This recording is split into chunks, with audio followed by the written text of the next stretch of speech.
Langit senja di desa Sukorejo berwarna merah saga, seolah menyimpan amarah yang tak terucapkan. Rani duduk di teras rumah kayu milik neneknya, meresapi aroma tanah basah selepas hujan. Sudah bertahun-tahun ia meninggalkan desa ini untuk kuliah di kota, namun kepulangannya kali ini terasa berbeda. Ada sesuatu yang menggelitik batinnya, sesuatu yang belum bisa ia pahami. "Enduk, jangan pernah dekat-dekat ke pabrik gula itu," suara neneknya lirih. Rani menoleh. Sorot mata neneknya tampak kosong, seakan dihantui bayang-bayang masa lalu. Pabrik gula itu memang sudah lama terbengkalai, berdiri seperti raksasa bisu di ujung desa. Sejak kecil, Rani sering mendengar cerita-cerita mistis tentang tempat itu, tentang suara tangisan di malam hari, bayangan hitam yang melintas di balik jendela pecah, dan sosok perempuan berpakaian lusuh yang kerap muncul di depan gerbang pabrik. "Apa yang sebenarnya terjadi di sana?" tanya Rani, berusaha menggali lebih dalam. Nenek menghela napas panjang. "Dulu, banyak orang hilang saat pabrik itu dibangun. Mereka bilang ada tumbal yang dikorbankan agar pabrik tetap berdiri. Arwah mereka tidak pernah tenang." Dingin menjalar di sepanjang tulang punggung Rani. Ia bukan orang yang mudah percaya tahayul, tapi ada sesuatu dalam nada suara neneknya yang membuat hatinya bergetar. Malamnya, rasa penasaran itu semakin mengganggu pikirannya. Saat semua orang terlelap, ia membuka ponselnya dan mencari informasi tentang sejarah pabrik gula itu. Anehnya, hampir tidak ada catatan resmi yang menyebutkan detail pembangunan pabrik tersebut. Lalu, tanpa sadar, matanya tertuju pada sebuah lemari tua di sudut kamar. Sejak kecil, ia selalu melihat lemari itu terkunci rapat, seolah menyimpan sesuatu yang tak boleh diketahui. Dengan hati-hati, ia meraba kunci yang tergantung di sisi lemari. Suara engsel berderit pelan saat lemari itu terbuka, mengeluarkan bau kayu lapuk yang menyengat. Di dalamnya, tersusun rapi beberapa buku dan dokumen tua yang warnanya telah menguning. Tangan Rani bergetar saat menarik sebuah buku bersampul kulit berdebu. Di halaman pertama, tertulis sesuatu yang membuat jantungnya berdetak lebih cepat. Pembangunan pabrik gula Sukorejo, tahun 1887. Tumbal telah diberikan. Kesuksesan telah dijamin. Di sudut halaman, ada satu nama yang tertulis dengan tinta merah yang hampir pudar. Rani merasakan udara di kamar mendadak lebih dingin. Jendela yang tadi tertutup rapat kini terbuka sedikit. Lalu, dari kejauhan, terdengar sesuatu yang membuat bulu kuduknya berdiri. Tangisan itu terdengar lirih, seperti datang dari kejauhan. Jantung Rani berdegup kencang. Ia menoleh ke arah jendela, tapi yang terlihat hanya pekatnya malam. Suara itu menghilang begitu saja, menyisakan keheningan yang lebih mencekam. Rani kembali menatap buku tua di tangannya. Ada sesuatu yang aneh dengan tulisan nama Sari. Tintanya tampak lebih baru dibanding bagian lain, seolah seseorang menambahkannya belakangan. Dengan tangan gemetar, ia membuka halaman berikutnya. Di dalamnya, ia menemukan catatan tangan dalam aksara Jawa kuno, disertai sketsa kasar seorang gadis berambut panjang dengan mata kosong yang menatap tajam. Rani tak bisa membaca tulisan itu, tetapi ada lembar lain yang berisi terjemahan dalam bahasa Indonesia. Gadis itu menangis. Suaranya tenggelam dalam tanah. Ia memohon, tapi tak ada yang peduli. Darahnya menyatu dengan pondasi. Jiwanya terperangkap di dalam batu. Mereka pikir ia sudah tiada, tapi ia tidak mati. Bulu kuduk Rani meremang. Tangannya refleks meremas ujung kemeja, berusaha meredam rasa takut yang tiba-tiba mencengkeramnya.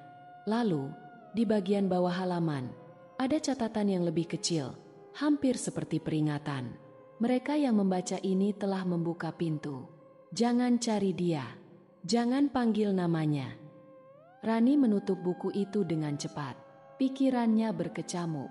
Ia tak tahu apakah ini hanya catatan lama atau peringatan sungguhan. Tapi yang jelas, ada sesuatu yang disembunyikan tentang pabrik itu. Sesuatu yang lebih gelap dari yang ia bayangkan. Pagi harinya, ia memutuskan pergi ke rumah Pak Slamet, tetua desa yang dikenal sebagai penjaga sejarah Sukorejo. Lelaki itu sudah sangat tua, dengan tubuh ringkih dan mata sayu yang seakan menyimpan terlalu banyak cerita. Ketika Rani menunjukkan buku itu, wajah Pak Slamet langsung berubah pucat. Tangannya bergetar saat membalik halaman demi halaman, lalu mendesah panjang. Seharusnya buku ini sudah lama dimusnahkan. Gumamnya dengan suara serak. Apa maksudnya, Pak? Tanya Rani gelisah. Pak Slamet menatapnya dalam-dalam, lalu berkata lirih. Yang kau temukan ini bukan sekadar sejarah. Ini adalah dosa besar yang diwariskan. Udara di ruangan mendadak terasa berat. Di luar, angin berembus kencang, membuat daun-daun kering berguguran. Pak Slamet menghela napas panjang, lalu berbisik dengan nada penuh kewaspadaan. Sari tidak pernah pergi, Rani. Dia masih di sana, dan dia tahu kau sedang mencarinya. Malam itu, hujan turun tanpa tanda-tanda sebelumnya. Petir menyambar langit desa Sukorejo, menyoroti pabrik gula tua yang menjulang angkuh di kejauhan. Rani duduk di kamarnya, mencoba mencerna perkataan Pak Slamet siang tadi. Kata-kata lelaki tua itu masih terngiang jelas. Sari tidak pernah pergi. Dia masih di sana, dan dia tahu kau sedang mencarinya. Entah mengapa, kalimat itu membuat dadanya terasa sesak. Ia menatap buku tua yang kini tergeletak di atas meja, ragu apakah harus membacanya lebih lanjut atau membakarnya saja. Di luar, angin menghembuskan suara sayup yang menyerupai bisikan. Rani menghela napas, mencoba mengabaikannya. Namun, tiba-tiba suara itu berubah, menjadi tangisan pelan. Suara yang sama seperti yang ia dengar semalam. Ia menoleh ke arah jendela, tapi yang terlihat hanya bayangan pohon yang meliuk tertiup angin. Perlahan, ia berdiri dan melangkah ke dekat jendela. Matanya menajam mencari sumber suara. Kemudian, sesuatu membuat napasnya tertahan. Di bawah rintik hujan, di halaman belakang rumah, seorang gadis berdiri diam. Rani mundur selangkah, lututnya melemas. Matanya masih terpaku pada sosok itu, berharap ia hanya berhalusinasi. Namun, saat kilat menyambar, wajah gadis itu terlihat jelas. Pucat, mata kosong, dan bibir membiru. Rani menutup mulutnya menahan jeritan. Sosok itu tak bergerak, hanya menatap lurus ke arahnya. Lalu, perlahan, bibirnya menyunggingkan senyum kecil yang tidak wajar. Seketika lampu kamar Rani berkedip-kedip, diikuti suara gedebuk keras dari atap rumah. Ia tersentak dan mundur ke tempat tidur. Pintu kamar tiba-tiba berderi terbuka dengan pelan. Suara neneknya terdengar dari luar kamar. Namun, ada yang salah. Suara itu terlalu serak, terlalu berat, bukan seperti suara neneknya yang biasa. Jantung Rani berdetak semakin kencang. Tangannya gemetar saat meraih ponsel di meja, tapi sebelum sempat ia menyalakan senter, sesuatu berdesir di belakangnya. Udara di kamar mendadak membeku. Ia bisa merasakan napas dingin di tengkuknya. Perlahan, ia menoleh. Dan tepat di belakangnya, sepasang mata kosong menatapnya dalam kegelapan. Rani tersentak ke belakang, tubuhnya gemetar hebat. Namun saat ia berkedip, sosok itu lenyap begitu saja.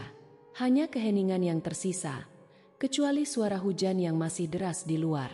Tanpa pikir panjang, ia berlari keluar kamar, hampir menabrak neneknya yang berdiri di lorong dengan wajah cemas. "Ada apa?" Suara nenek terdengar waspada.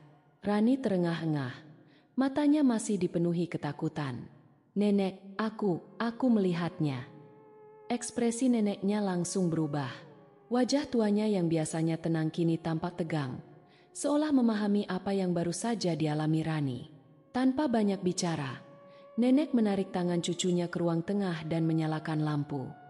"Ada yang harus kau tahu." Rani menelan ludah, mencoba menenangkan diri. Nenek menghela napas panjang, seakan butuh keberanian besar untuk mengucapkan kata-kata yang hendak disampaikannya. "Keluarga kita terikat dengan pabrik itu." Rani menatap neneknya dengan bingung. Nenek meremas tangannya sendiri, lalu menatap cucunya dengan sorot mata penuh penyesalan. "Dulu, kakek buyutmu adalah orang kepercayaan pemilik pabrik gula itu.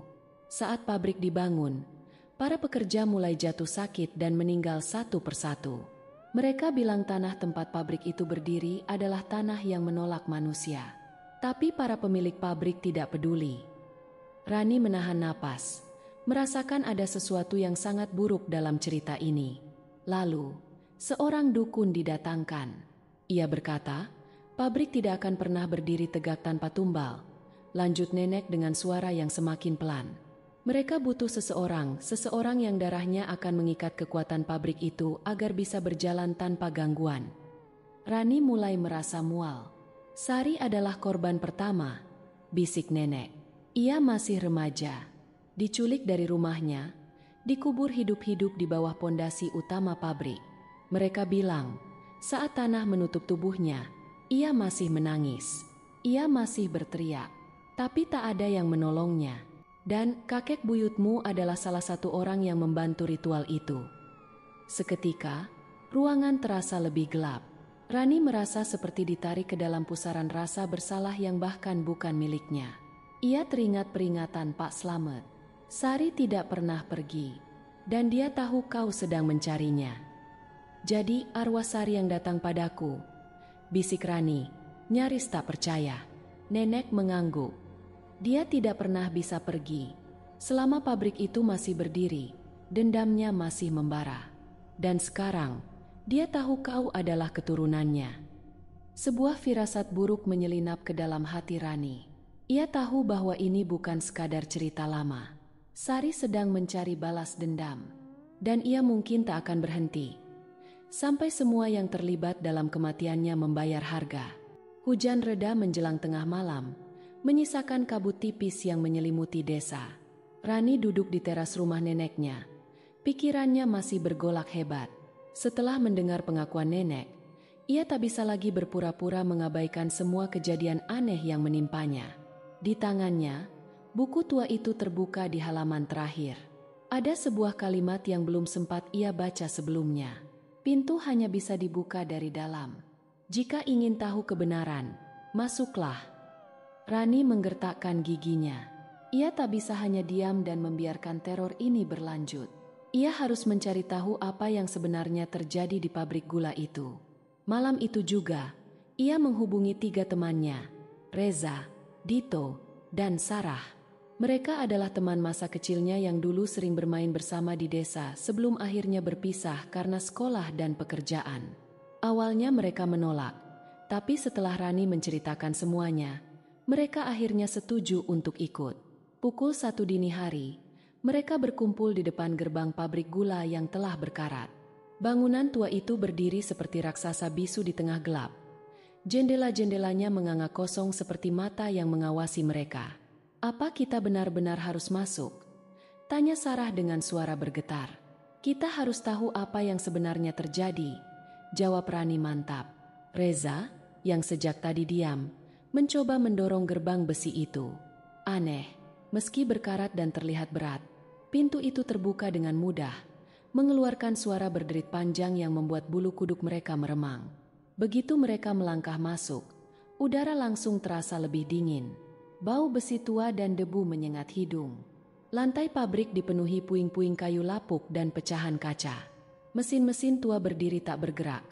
Bayangannya tampak seperti sosok mengintai dalam gelap. Tiba-tiba, Dito berhenti melangkah. Rani, ada yang aneh. Rani merasakan hal yang sama.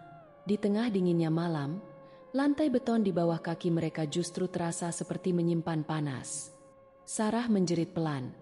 Tangannya mencengkram lengan Rani. Kita keluar sekarang juga. Namun sebelum mereka sempat berbalik, sesuatu terjadi.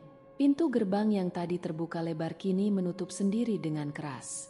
Lalu, lampu-lampu neon tua di langit-langit pabrik tiba-tiba berkedip-kedip. Seolah ada sesuatu yang berusaha menghidupkannya kembali. Dan dari dalam bayangan, terdengar suara langkah kaki berjalan ke arah mereka. Langkah kaki itu semakin jelas. Bukan hanya satu, tapi seperti ada banyak orang yang bergerak dalam kegelapan, mengelilingi mereka. Rani menahan napas, tubuhnya tegang. Teman-temannya berdiri diam, tidak berani bersuara. Lampu-lampu neon tua di atas kepala mereka berkedip cepat, menciptakan bayangan yang bergerak-gerak di dinding pabrik. Lalu, semuanya berhenti. Lampu padam seketika. Dalam kegelapan, terdengar suara napas. Bukan dari mereka. Pelan, berat. Seolah berasal dari seseorang yang sudah lama terkubur. Kalian datang. Sarah menjerit histeris saat kilat menyambar di luar pabrik, menerangi ruangan selama sepersekian detik. Dan di tengah lorong, sosok itu berdiri. Gadis berambut panjang dengan wajah pucat membiru. Matanya hitam pekat, kosong, namun penuh kebencian. Bibirnya kering, terkatup rapat seolah ingin mengatakan sesuatu yang tak bisa diucapkan. Bajunya robek dan berlumuran tanah, seperti baru saja bangkit dari kuburan. Angin kencang berputar di dalam ruangan, meniup debu dan serpihan kaca ke segala arah. Mesin-mesin tua mulai bergetar sendiri, mengeluarkan suara gerinda yang menyakitkan telinga. Rani ingin berlari, tapi tubuhnya terasa berat. Kakinya seperti dipaku ke lantai. Sari mengangkat tangannya perlahan. Di pergelangan tangannya yang kurus, masih ada bekas tali yang membekas dalam di kulitnya. Lalu ia tersenyum. Bukan senyum manusia. Senyum itu merekah terlalu lebar, hampir tidak masuk akal. Kalian harus merasakan seperti yang aku rasakan. Tiba-tiba, Dito terlempar ke belakang. Tubuhnya menghantam dinding dengan keras. Ia menjerit, lalu mencakar-cakar lehernya sendiri, seolah ada sesuatu yang mencekiknya. Rani berusaha bergerak, tapi tiba-tiba udara di sekitarnya mengeras, menekan tubuhnya seperti ada ribuan tangan yang menariknya ke bawah. Di sudut ruangan, Sarah sudah jatuh tersungkur, matanya terbelalak kosong. Bibirnya bergerak-gerak tanpa suara, seperti sedang mencoba berbicara, tapi tidak ada satu kata pun yang keluar. Reza yang masih berdiri mulai membaca doa dengan suara bergetar. Tapi suara Sari menggema di seluruh pabrik, memenuhi setiap sudut dengan kesedihan dan kemarahan. Aku tidak mati. Aku masih di sini. Dan kalian akan menemani aku. Lantai di bawah mereka mulai bergetar. Dari retakan lantai beton, muncul bau busuk yang menyengat. Bukan sekadar bau tanah basah, tapi bau tubuh yang telah lama membusuk. Sari melangkah mendekat, dan kali ini, Rani tahu mereka tidak akan bisa keluar dengan mudah. Rani menggigit bibirnya, menahan ketakutan yang hampir melumpuhkannya. Udara di dalam pabrik terasa semakin pekat, seperti ada sesuatu yang merayap ke dalam paru-parunya, membuat napasnya tersengal. Dito masih terkapar di lantai, tubuhnya bergetar seperti kejang. Sarah meringkuk di sudut, sementara Reza terus membaca doa meskipun suaranya semakin parau. Sari berdiri tak jauh dari mereka. Matanya menatap tajam, penuh kebencian. Wajahnya yang pucat kini tampak lebih jelas dalam cahaya kilat yang sesekali menyambar dari luar. Aku dikubur hidup-hidup. Suaranya lirih, tapi menggema di seluruh pabrik. Aku menangis, aku memohon, tapi mereka tidak peduli. Rani menggigil.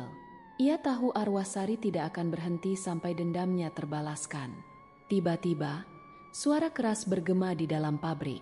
Suara seperti sesuatu yang besar jatuh dari atas. Lari sekarang, teriak Reza, menarik Rani yang masih terdiam. Mereka berempat berusaha berlari menuju pintu keluar. Tapi pintu besi itu masih tertutup rapat, seakan dikunci oleh kekuatan tak kasat mata. Rani menatap sekeliling dengan panik. Tidak mungkin mereka bisa keluar tanpa bantuan. Kemudian, ia teringat sesuatu. Pak Slamet, orang tua itu pasti tahu cara mengatasi ini. Dengan tangan gemetar, Rani merogoh ponselnya dan menghubungi Pak Slamet. Butuh beberapa detik sebelum panggilan tersambung. Suara berat Pak Slamet terdengar di ujung telepon. Dengan nada tegas, Pak Slamet berkata, "Dengar, kalian harus bertahan. Aku akan datang, tapi kalian harus tetap membaca doa. Jangan biarkan dia menguasai kalian."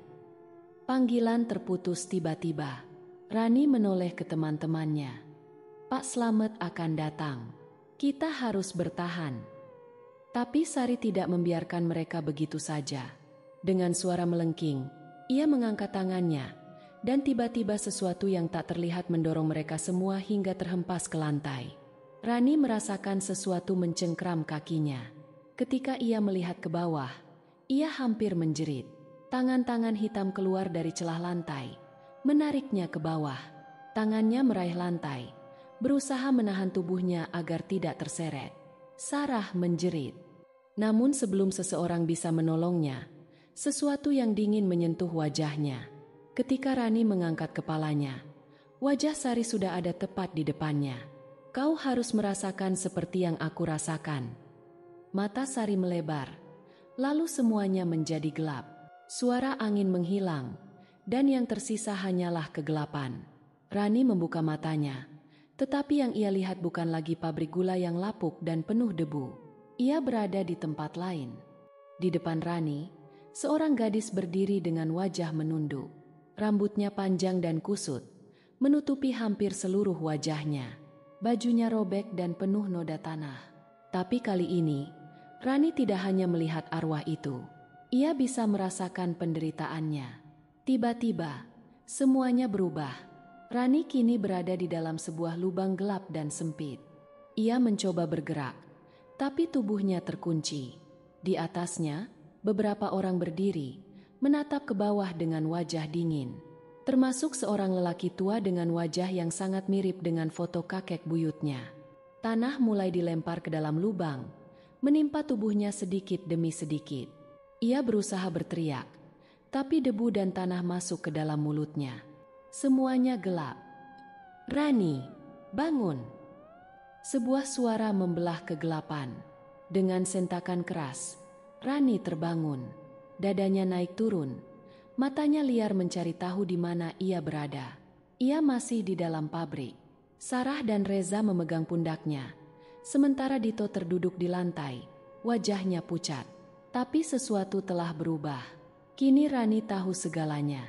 Ia merasakan bagaimana Sari mati, bagaimana ia dikubur hidup-hidup. Tubuhnya tertimbun tanah sedikit demi sedikit. Bagaimana ia menangis dan berteriak hingga suara terakhirnya tenggelam dalam keheningan. Dan yang paling membuatnya takut, ia bisa merasakan kemarahan Sari mengalir di dalam dirinya. Tiba-tiba, pintu pabrik terbuka dengan keras. Pak Slamet berdiri di sana, membawa sebaskom air dan dupa yang mengepul. Wajahnya penuh ketegangan saat ia berjalan masuk. "Kalian harus segera keluar. Aku akan mulai ritualnya."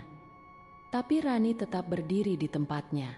Dalam dadanya, ada sesuatu yang bergejolak, sebuah dorongan yang tak bisa ia jelaskan.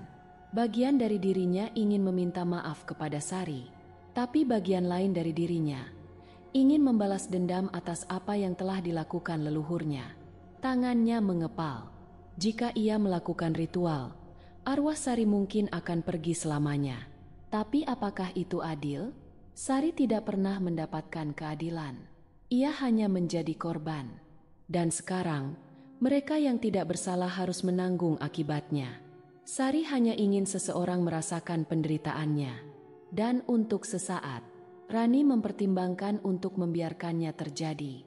Pak Slamet menatap Rani dengan cemas. Matanya yang tajam seolah bisa membaca pergolakan batin gadis itu. "Aku tahu kau merasa bersalah. Tapi kalau kau membiarkan dia tetap di sini, dia akan terus menyiksa yang tidak bersalah." Rani menggigit bibirnya. Tangannya masih gemetar. Kepalanya dipenuhi suara-suara yang bukan miliknya. "Mereka harus merasakan, seperti aku." Suara Sari berbisik di telinganya. Tiba-tiba, udara di dalam pabrik berubah. Lampu-lampu yang tadi redup kini meledak satu persatu, memercikan bunga api ke segala arah. Dinding pabrik bergetar, mesin-mesin tua yang sudah berkarat mulai bergerak sendiri, seperti ada sesuatu yang menghidupkannya kembali. Di tengah ruangan, Sari berdiri, wajahnya penuh kebencian. Matanya tidak lagi hitam kosong, tetapi merah membara seperti bara api. Pak Slamet tidak membuang waktu. Ia menaburkan air dari baskom ke lantai, membentuk lingkaran perlindungan di sekitar mereka. Aroma dupa semakin kuat, menyebar memenuhi ruangan. "Sari!" Suara Pak Slamet menggema. "Aku tahu kau tersiksa. Aku tahu kau mati dalam penderitaan. Tapi ini bukan jalannya." Arwah Sari menggeram. Tubuhnya bergerak dengan gerakan kaku dan terputus-putus, seperti boneka yang dikendalikan oleh kekuatan tak kasat mata. "Mereka menguburku hidup-hidup. Sekarang mereka harus merasakan hal yang sama. Angin kencang berputar di dalam pabrik. Sarah menjerit dan merapat ke Reza. Sementara Dito hanya bisa duduk dengan mata terbelalak ketakutan. Rani merasa tubuhnya semakin berat. Ada sesuatu yang menariknya ke arah Sari. Pak Slamet mulai membaca mantra dengan suara lantang. Tangannya bergerak cepat, melemparkan bunga melati ke udara sambil menggenggam keris kecil yang ujungnya berkilat dalam cahaya remang-remang. Arwah Sari menjerit. Suaranya bukan lagi suara manusia, melainkan raungan yang menggetarkan tulang. "Aku akan mengembalikanmu ke tempatmu yang seharusnya," teriak Pak Slamet. Sari mengangkat tangannya, dan tiba-tiba Rani merasa dadanya mencengkeram. Seperti ada tangan tak terlihat yang menggenggam jantungnya, meremasnya perlahan. Rani jatuh berlutut, napasnya tersengal. "Lawan dia," teriak Pak Slamet. Tapi suara Sari semakin kuat di kepalanya. "Aku akan membawamu bersamaku. Rani, kau adalah bagian dari mereka." Tangan Rani gemetar. Ia bisa merasakan kemarahan Sari seolah itu miliknya sendiri. Namun kemudian, sesuatu terlintas di benaknya. Bukan kemarahan, tetapi kesedihan. Rani menatap Sari dengan mata penuh air mata. Aku tahu kau marah, Sari. Aku tahu kau tersiksa. Tapi aku tidak ingin ini terus berlanjut." Suara raungan di sekeliling mereka mulai mereda. Rani menggenggam dadanya yang terasa nyeri, lalu berbisik, "Maafkan aku, maafkan kami." Pak Slamet melihat celah itu. Dengan cepat, ia menancapkan keris ke tanah di tengah lingkaran yang ia buat. Seketika, tanah di bawah mereka bergetar hebat. Sari menjerit, tubuhnya bergetar hebat. Wajahnya yang dipenuhi amarah perlahan mulai berubah. Mata hitam pekatnya kini dipenuhi air mata, seolah perlahan-lahan ia mulai tersadar. "Aku hanya ingin mereka tahu apa yang aku rasakan." Lalu, dengan satu jeritan panjang, tubuh Sari berubah menjadi kabut hitam pekat dan tersedot ke dalam tanah yang retak di bawah mereka. Angin kencang berputar sekali lagi sebelum semuanya tiba-tiba sunyi. Udara kembali dingin. Mesin-mesin tua berhenti bergerak. Dinding pabrik yang bergetar kini diam. Mereka terengah-engah. Pak Slamet menatap tanah yang retak itu dengan wajah lelah. Rani merasakan air mata mengalir di pipinya. Tapi bukan karena ketakutan, melainkan karena kesedihan yang entah mengapa begitu dalam. Sari akhirnya bisa beristirahat. Suasana pabrik gula kembali sunyi. Hanya suara napas terengah-engah yang terdengar dari Rani dan teman-temannya. Pak Slamet masih berlutut di tanah. Wajahnya penuh keringat.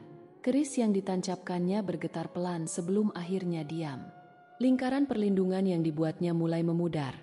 Tersapu angin malam yang merayap masuk melalui celah-celah jendela pabrik yang pecah.